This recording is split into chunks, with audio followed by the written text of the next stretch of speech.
Good morning, sir. Myself, Taraksha Singh Shekhawat, and today I'll be speaking on religious extremism and the consequential divide. Religion, an abstract concept that can be traced back to human civilizations that existed as far back as 1500 years before Christ, with evidence suggesting that certain proto religions might have even preceded that. The peace, sense of belonging, and alleviation of mental torment that faith and devotion brought to people sparked an explosive spread of religion as a phenomenon. A very integral part of all civilizations to exist ever since, religion has been a driving force behind almost everything that we, as humans, have done and continue to do in daily life. It has not just carved out its own space, but has defined the course of human history. However, in the shadow of religion's bright promises, the potential for societal divide and large scale destruction has forever lingered. Humans, as inherently tribal species, are fond of separating their group from other groups and believing their own superior. We would do any amount of mental gymnastics to delude ourselves with the notion of us against them, and there's no better example of this than modern religions. Furthermore, we are also inherently selfish, and for personal gains, the creators of modern religions hardwire them to be hierarchical, benefiting a few at the expense of others while continuously lying through their teeth. Religions have split the human population to an extent where the individual subgroups have become blind to the existence and needs of others. An opportunistic few, like vultures, sense the rotting carcass of unity among humanity and intelligently use the same to their advantage. Over time, this has ingrained in us a blind hatred for those belonging to other religions. Sometimes the divide is subtle, like our families taking jabs at another religious groups and stereotyping them over the family dinner. Other times, it's much more extreme, such as an armed mob publicly slaughtering a family belonging to another religion to make them go away from their land, whatever that is supposed to mean. Communal riots, religious wars, and terrorism in the name of faith are few from an unending list of forms that religious divide comes in. One murder will cause another, and another, and another, till we are all stuck in an endless loop of inhumane acts of violence born of brainless hatred. The perpetrators will keep shifting the blame turn by turn, while innocent people continue to get stuck in the crossfire, suffering and dying without any rhyme or reason.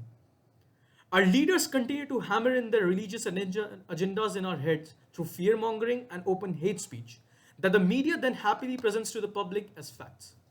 The public, like a group of gullible children, gets so enraged that they entirely skip fact checking anything they read or hear on social media or any other platform. And even the so called respectable news outlets, being both profit and agenda driven themselves, twist news on sensitive topics such as religion in a way that gets them the maximum clicks and views. The truth is warped enough that it becomes an opinion piece. All of this culminates to even further the religious divide. And while everyone loves to point out the hypocrisy and falsehoods of leaders and media, it's only unless it's the leaders they follow and the media they trust because it furthers their narrative. The most important and grim takeaway from the section on the interreligious divide is that we are deluded enough to believe ourselves as part of some religion first and humanity later. The exploitation of the ignorant and childish blame shifting is just the icing on the cake. Now, to briefly touch on the issues with archaic religious traditions, because all of them seem to have been built around a social hierarchy and sort of feel like an excuse to continue to enforce the hierarchy. Whether it be the inherent misogyny, patriarchy, or the godlike status of religious leaders.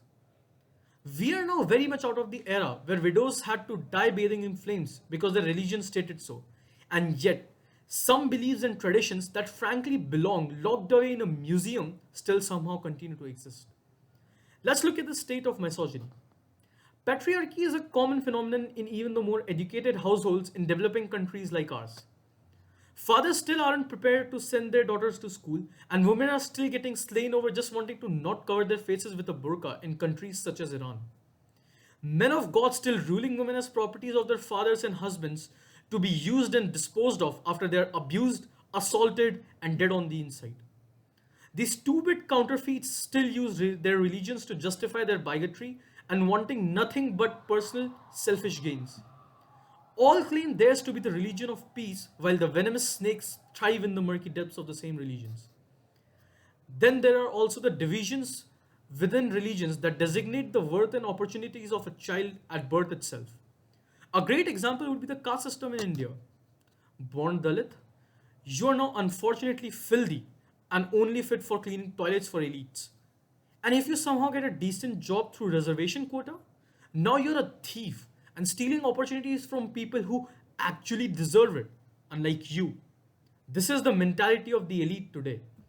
Furthermore, all of this mud that faith is riddled with only serves as a breeding ground for more and more parasites.